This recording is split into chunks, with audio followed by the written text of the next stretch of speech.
वैष्णव धर्म का सबसे प्रमुख ग्रंथ विष्णु पुराण है, जिसे सृष्टि के पालन करता भगवान विष्णु की लीलाओं का वर्णन मिलता है। इसमें भगवान विष्णु के कल्कि अवतार का भी उल्लेख किया गया है। साथ ही यह भी बताया गया है कि कलयुग का कालखंड और युगों में सबसे छोटा होगा। विष्णु पुराण कलयुग के वर्णन करते हुए कहा गया है कि कलयुग में पाप इतने अधिक होंगे कि सृष्टि का संतुलन बिगड़ जाएगा। संतुलन न बिगड़े इसके लिए इंसान को समय समय पर चेतावनी भी दी जाएगी, लेकिन वह उसको अनदेखा करेगा।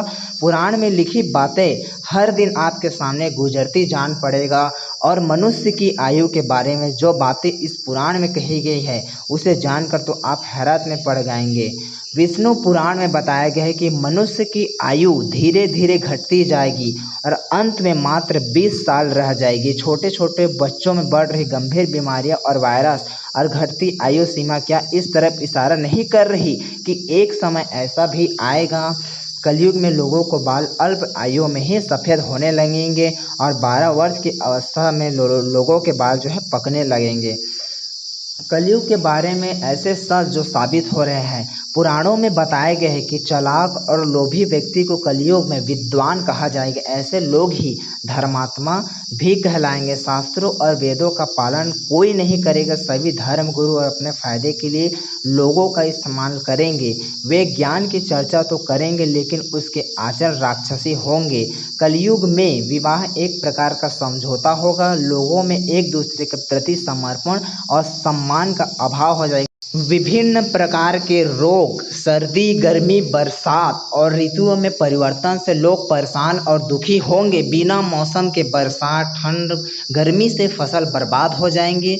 नदियाँ, तालाब, जलाशय सब सूख जाएंगे। जल के बिना धरती फटने लगेगी और लोग बूंद बूंद पानी के लिए तरसने लगेंगे। किसान अनावृष्टि के कारण आत्महत्या करेंगे, इसलिए पानी बचाने पर ध्यान देना चाहिए। कलयुग में जिस व्यक्ति के पास धन नहीं होगा वह अधर्मी, अपवित्र और बेकार माना जाएगा।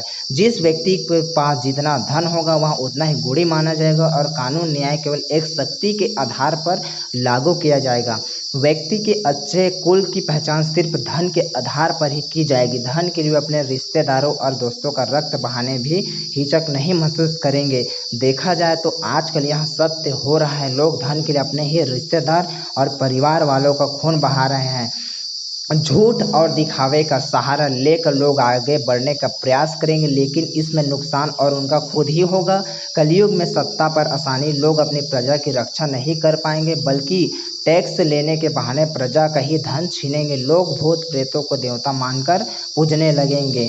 अन्न का अभाव होने से मनुष्य फिर से कंदमूल और फल आदि के सहारे ही रहेंगे और कल असमर्थ लोग दुखी नहीं रह पाएंगे। कलयुग के लोगों के आलस्य और निष्क्रियता के बारे में विष्णु पुराण में कहा गया है। इसके अनुसार लोग बिना स्नान के ही कलयुग में भोजन प्राप्त कर लिया करेंगे। ऐसे हुए वेद व्यास ने सभी युगों में कलयुग को श्रेष्ठ युग कहा है। उन्होंने कहा है कि कलयुग में मनुष्य को 10 साल जप करने के बाद पुण्य की प्राप्ति होती थी। त्रेता युग और द्वापर युग में वही पुण्य 1 साल के तप के द्वारा प्राप्त किया जाता है, तो कलयुग में इतना ही बड़ा पुण्य मात्र 1 दिन के तप से प्राप्त किया जा सकता है। इस तरह व्रत और तप के फल की प्राप्ति के लिए कलयुग ही सबसे श्रेष्ठ समय है। सच्ची भक्ति से मनुष्य ईश्वर की प्राप्ति कर सकता है। धन्यवाद।